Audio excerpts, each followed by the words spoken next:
आज गुरुवार दिनांक 5 जून 2025 जागतिक पर्यावरण दिन। या निमित्त मी सहाय्यक प्राध्यापक रुपाली सुनील पाटील, कला वाणिज्य विज्ञान महाविद्यालय आसुर्ले पोर्ले यांच्या वतीने आपणा सर्वांना आजच्या या जागतिक पर्यावरण दिनाच्या खूप खूप शुभेच्छा देते।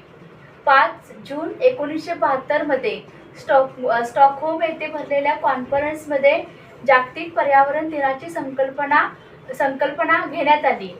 त्यानंतर प्रत्येक वर्षी 5 जून हा दिवस जागतिक पर्यावरण दिन म्हणून वेगवेगळ्या थीमनुसार साजरा होऊ लागला।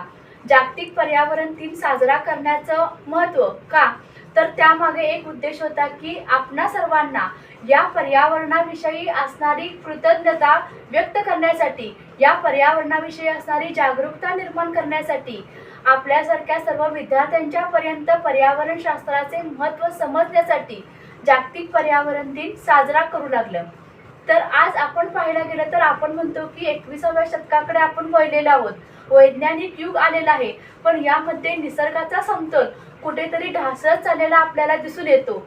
आज ज्या ठिकाणी खेडी होती, ज्या ठिकाणी शहरं होती, त्या शहरामध्ये देखील एक 20 वर्षापूर्वी आपल्याला झाडे दिसत होती, पण आज शहरासारख्या ठिकाणी उद्योगधंद्यांच्यामुळे किंवा औद्योगिकरणामुळे कुठेही एकही झाड दिसत नाही।